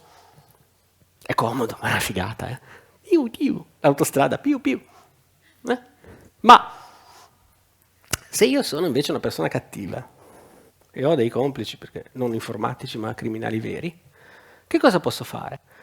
Con uno skimmer è un lettore di carte fondamentalmente, un clonatore di carte, chiamiamolo come lo vogliamo, ma in realtà è un software che potete installare sul vostro telefonino. Il vostro telefonino legge le password. C'era un aneddoto molto bello. Un mio collega che è bravissimo, ma è estremamente nerd e pochissimo comunicativo. Non è un raccontatore di storie, è un po' noioso da ascoltare, ma è molto bravo. E un giorno faceva un corso a dei dirigenti di una multinazionale della consulenza, insomma un'aziendona, e questi signori qua di ascoltare il nerd non è che ne avevano tanta voglia. E lui mi chiamò disperato all'ora di pranzo e mi dice: senti Stefania, guarda che non mi ascoltava nessuno, questi qua si facevano tutti i fatti loro, a me dà fastidio. Allora ho fatto un giro nel pubblico, sono tornato alla lavagna, gli ho scritto tutti i numeri delle loro carte di credito. Sai che dopo mi hanno ascoltato tutti? È bellissima sta cosa, perché è un telefonino, basta un telefonino, passi col telefonino vicino al portafoglio e leggi il numero della carta di credito, e se per caso hai il software per fare il pagamento e la transazione bancaria puoi anche prenderti i tuoi 20 euro. Ora immaginati se vai in metropolitana a Milano avanti e indietro tutto il giorno e ti fai 100.000 persone che sono nella metropolitana, con 30.000 ce l'hanno la carta di credito, prendili 10 euro all'uno, fanno 300.000 al giorno. E non è. Chi se ne accorge? che hai preso 10, non ti arriva neanche la notifica, perché le notifiche bancarie arrivano a una certa soglia, per 10 euro non te la manda neanche la mail di notifica o l'SMS di notifica. Te ne accorgi dopo un mese quando ti arriva l'estratto conto della carta. Nel frattempo 100.000 persone al giorno sono state private di 10 euro. Dico numeri a caso ovviamente, no? Ma qual è il problema? Il problema è che poi quei soldi devi andarli a prendere. È vero che fare la transazione è semplicissimo, è veramente semplice, ma recuperare i soldi diventa una cosa un po' più complicata da giochi di guerra e da criminalità internazionale. È anche vero che se tu utilizzi un POS di un'altra nazione dove magari con $1 milione riesci a convincere un po' di gente a passarci sopra, ecco, diventa possibile. È chiaro che è un'estremizzazione. Però pensateci bene, il rischio che possiamo correre perché vogliamo essere comodi. È solo comodità, quella di non mettere il PIN. Non è il contactless il problema, è che non mi chiede il PIN. Ok. Se non volete farvi fregare, potete comprare un tranquillissimo portacarte di credito schermato, li vendono ovunque ormai, perché sanno che si può fare questo giochetto, e quindi hanno fatto come contromisura il portacarte di credito schermate, oppure il portafoglio schermato, oppure semplicemente gratis. Una bella scatola di biscotti, ritagliate l'aluminium foil, lo mettete nel portafoglio e l'RFID della vostra carta di credito non sarà più leggibile. Ok? Come le camere degli alberghi, no? Che adesso tutte le camere le apri con le schede, non c'è più la chiave negli alberghi. Ecco, le chiavi sono simili come funzionamento, che siano NFC o che siano RFID, e però si possono clonare. Ma ci vuole 5 secondi a clonare una carta di un albergo o un badge aziendale. E quindi concludo con queste perle di saggezza, perché la sicurezza è fondamentale per proteggere la nostra privacy, non tanto i soldi e tutto il resto, ma la privacy è la cosa più importante che avete. E tutelare la propria privacy è una scelta di libertà. Paradossalmente io vorrei essere libera di potermi non connettere a internet per tutelare la mia privacy, però per certe cose non lo posso fare. E trovare il compromesso fra sicurezza e comodità non è un problema tecnico, ma è un problema essenziale per difendere la nostra libertà. Noi dobbiamo essere liberi di decidere che cosa gli altri sanno di noi, e non che mi arrivano 500 pagine di roba dove in piccolo in neretto in fondo c'è scritto che mi legge quello che io scrivo perché così mi profila e mi vende ai social media o a qualsiasi altra cosa. E importante, il diritto alla disconnessione dovrebbe essere inserito, secondo me, in Costituzione. È un problema politico, non rientra nel discorso della serata di oggi, ma ci tengo comunque come un portavoce di un movimento politico europeo degli hacker di raccontarlo ancora. Lo sono stata, non lo sono più, ma ci tengo tantissimo. Quindi con questo ho concluso e vi ringrazio per l'ascolto.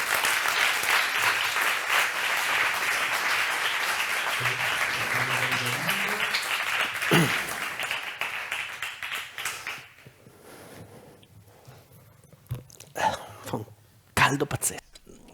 Ciao e grazie. Un'informazione. Sei partita già male e io ce l'ho dall'inizio, volevo fartela all'inizio la domanda. Me la sono tenuta lì e me la sono scritta, se no.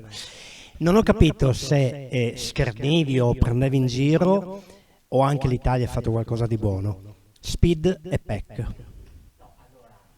Visto che adesso ci sarà lo SPID europeo, quindi l'Europa ci è cascata. Sì. Grazie. Bene o male, quella era una battuta. Chiaramente per rompere un po' il ghiaccio all'inizio. Pregi e difetti dello SPID? Allora, pregi, è comodo, comodissimo. È abbastanza sicuro, permette di avere l'accesso centralizzato. Tante cose belle. Difetti, è centralizzato. Come tutte le cose centralizzate è soggetto a single point of failure. Noi non prendiamo mai il warfare come scenario di riferimento. Se scoppia una guerra oggi, abbiamo due problemi.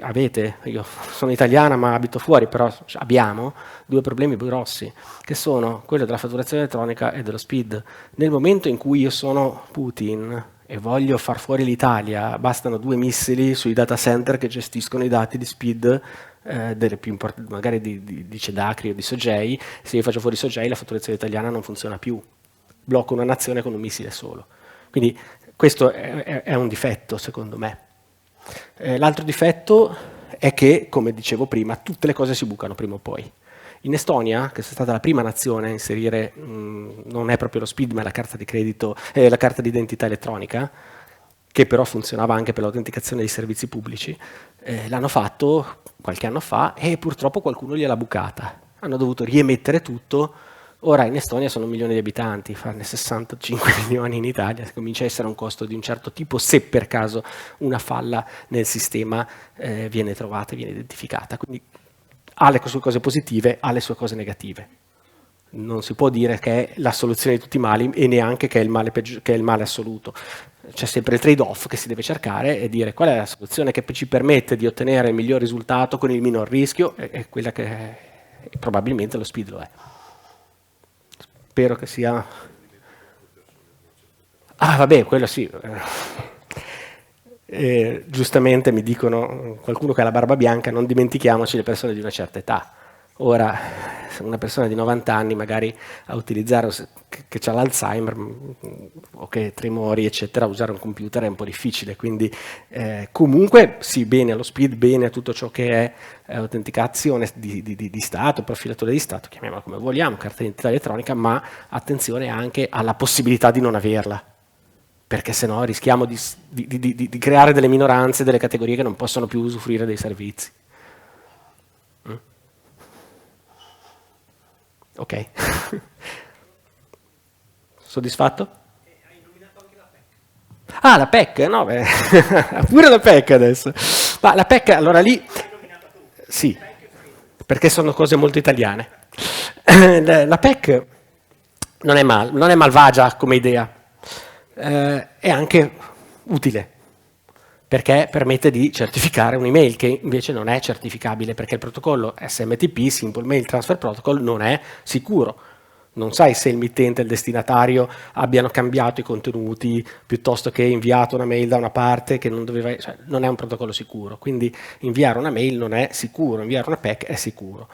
Quindi abbiamo un po' la differenza fra una lettera e una raccomandata, se vogliamo. Il punto è la fiducia.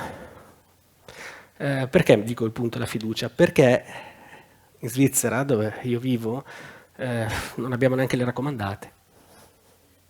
Mandiamo le buste nella cassetta delle lettere e le mail al governo e ci scambiamo le mail normalissime e valgono esattamente come se fosse un documento ufficiale. Perché?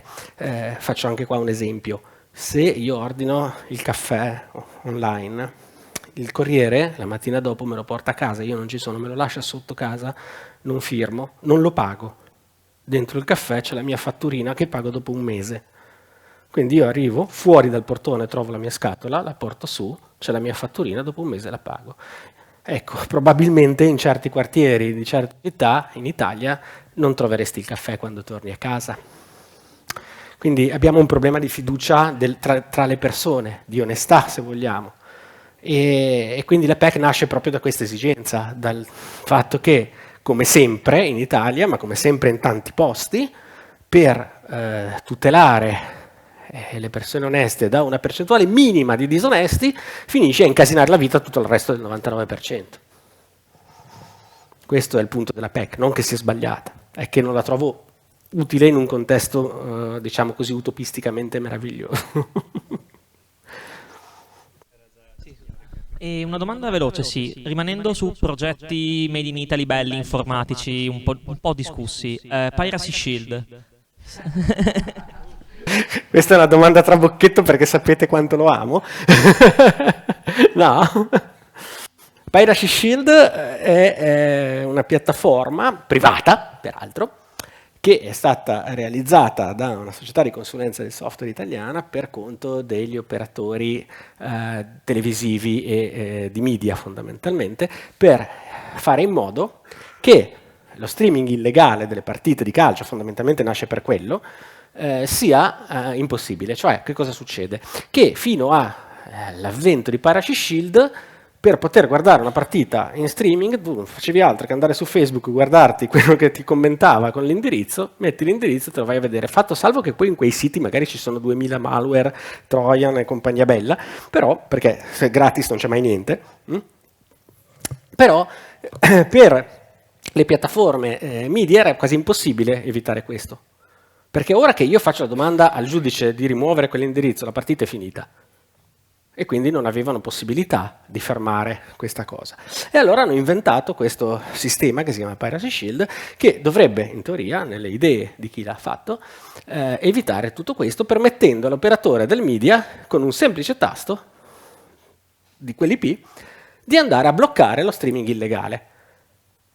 Il problema è che chi ha inventato questa cosa probabilmente non ha una grande cognizione di come funziona Internet. Perché? Perché gli streaming vengono fatti da delle CDN condivise, ok? Da dei servizi enormi che fanno sì vedere le partite illegali, ma magari anche quelle legali, magari anche il sito della banca, magari anche il sito del giornale, passano dallo stesso sistema di CDN, CDN Content Delivery Network, ok? La rete che delivera, quindi che consegna i contenuti all'utente finale. Quindi cosa è successo? Che con una semplice azione di un semplice impiegato di una semplice compagnia televisiva ha messo dentro un IP e ha fatto fuori il 30% di internet in Italia, per esempio, un paio di settimane fa. In più, questo dal punto di vista tecnico, in più c'è il punto di vista etico. Se noi diamo la possibilità a un privato di censurare ciò che noi possiamo vedere o non vedere su internet, abbiamo perso la nostra libertà. Questo è il mio punto di vista, chiaramente.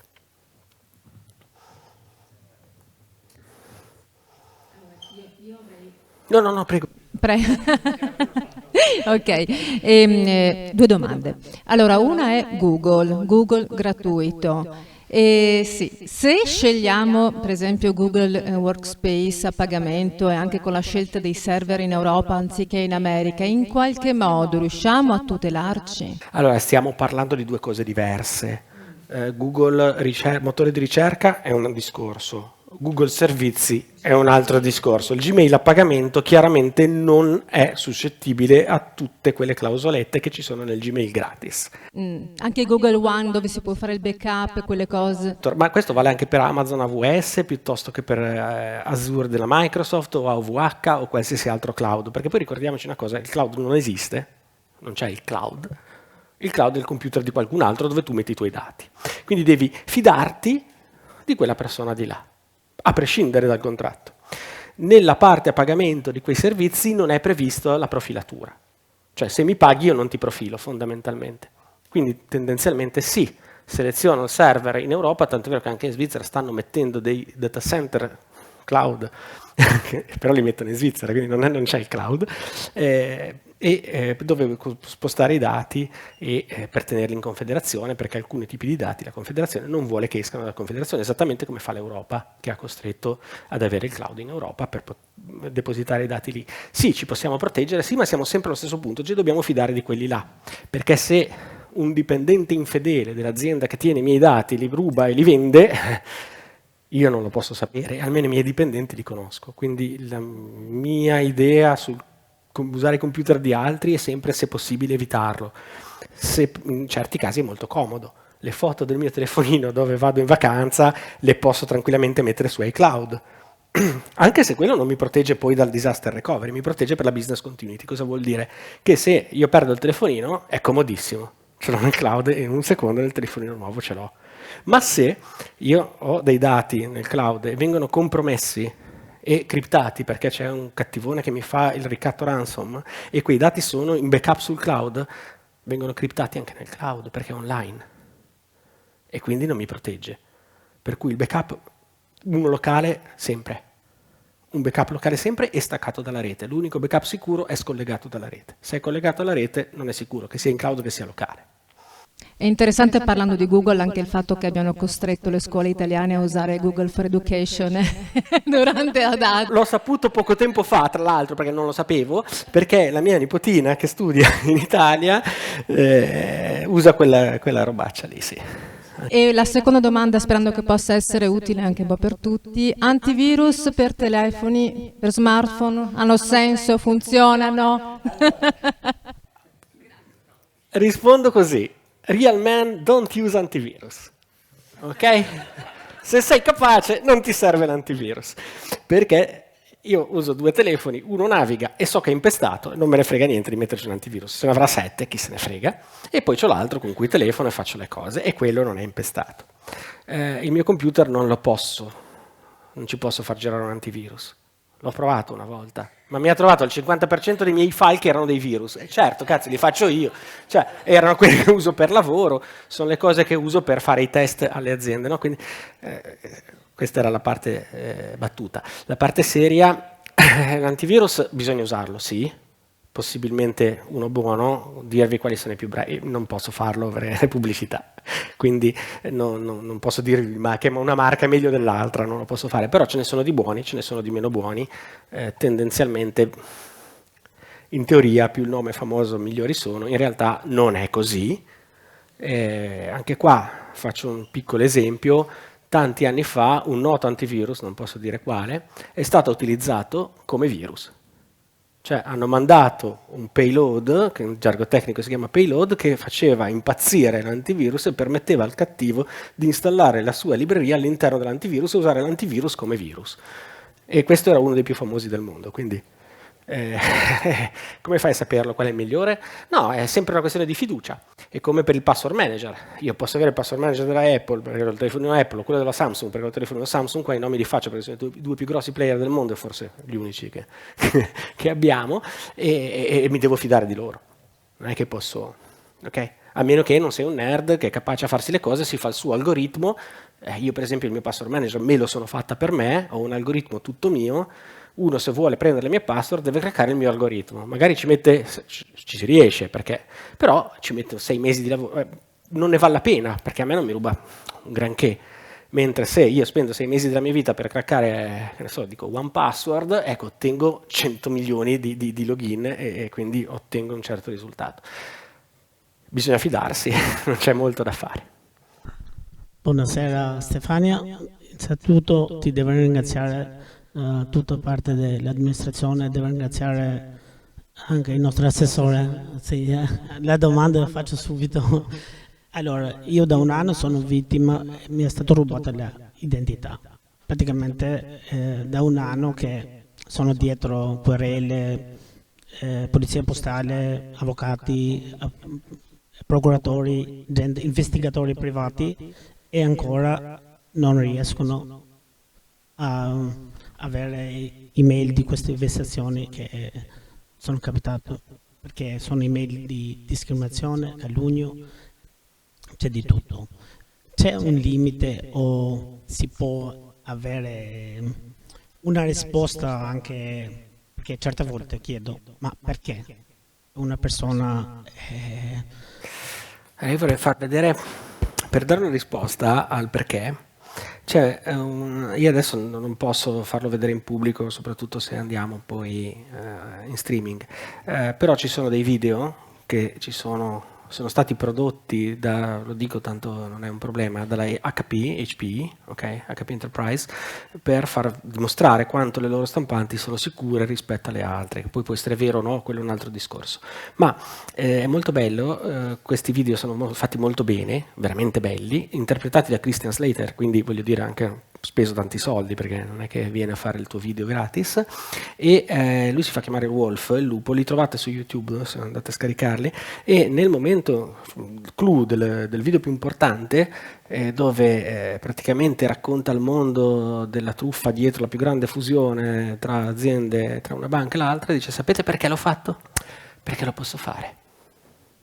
Quindi dire esiste perché è difficilissimo, perché lo posso fare per puro divertimento, perché ottengo dei soldi, quindi per l'economia sì, posso fare per quello. Ci sono delle aziende, non sto scherzando, sono diventate aziende che fanno i ransom, quindi gli attacchi informatici. Oggi non ne abbiamo parlato perché solo per quello ci vorrebbero ore e avremmo un po' sforato con i tempi, ma esistono, sono diventate aziende, cioè, sono talmente evoluti che hanno addirittura le chat di supporto a quelli che ricattano. ai ricattati, dove ti insegnano a come pagargli il riscatto in Bitcoin per riavere dietro i tuoi dati e assumono le persone, cioè sono pagate un sacco di soldi. Adesso non sto a entrare nei dettagli, ma ci sono anche attori diversi, c'è l'attore che recupera l'accesso a un'azienda e poi lo vende nel dark web, c'è l'attore che fa il ricatto vero e proprio, che di solito è un criminale quasi normale, è difficilissimo dare una risposta. Purtroppo le casistiche come la tua, non dico che sono ordine del giorno, no, però ce ne sono tantissime e anche la polizia postale non ha grande facilità a non solo seguire la mole enorme di eventi e di problematiche che ci sono, ma anche nella singola problematica. Internet non è geografico, internet non ha le leggi, non è che se tu sei italiano le leggi dell'Italia valgono in Etiopia, purtroppo non è così, ma internet è lo stesso in Etiopia e in Italia. Quindi se io delinquo in Etiopia e lo faccio in Italia, è praticamente, non dico impossibile, ma se non ne vale la candela, ovvero ho venduto delle armi di distruzione di massa a uno Stato canaglia, l'Interpol, la CIA, con tutto il bene, non hanno il tempo, perché non è possibile, data la quantità e la mole di lavoro che c'è da fare, di riuscire a risolvere problematiche. Quindi è veramente molto difficile, è complesso e so cosa vuol dire in un caso di questo genere, è difficilissimo. Molto difficile, conviverci anche. Un'altra, abbiamo ancora 10 minuti, dai. Buonasera, molto rapida. Praticamente mi sono iscritto a un servizio per la fornitura di acqua qui nella Bassa Friulana. L'azienda mi manda la mail a seguito del login, mi dice ecco questo è il tuo user e la tua password in chiaro sulla mail. Mi dice al primo... Senza passare dal via e facciamo prima. Allora ho pensato, beh, è la prima volta, adesso entro e la cambio subito, utilizzando un password manager, 20 caratteri. No, sono entrato, ho fatto il cambio della password, mi è arrivata un'altra mail che mi dice bene, questa è la tua nuova password, in chiaro sulla mail. Però poi spariamo sulla Croce Rossa, esiste una legge in Italia, in Europa, che prevede che le password non possono stare in chiaro, cioè l'azienda che detiene la password non la può conoscere. Come funziona? Appunto non si può, è vietato, è illegale. Denunciata è illegale perché la password non deve essere conosciuta, deve essere, come si dice in gergo tecnico, hashata, cioè devo avere l'hash della password. Cos'è l'hash?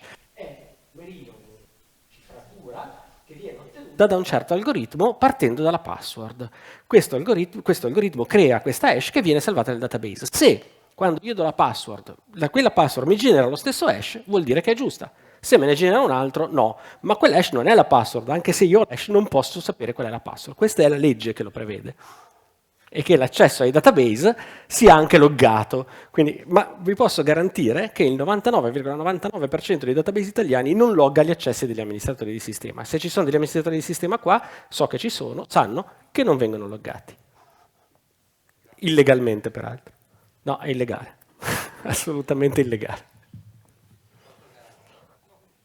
Da comunicare al garante di corsa, esatto.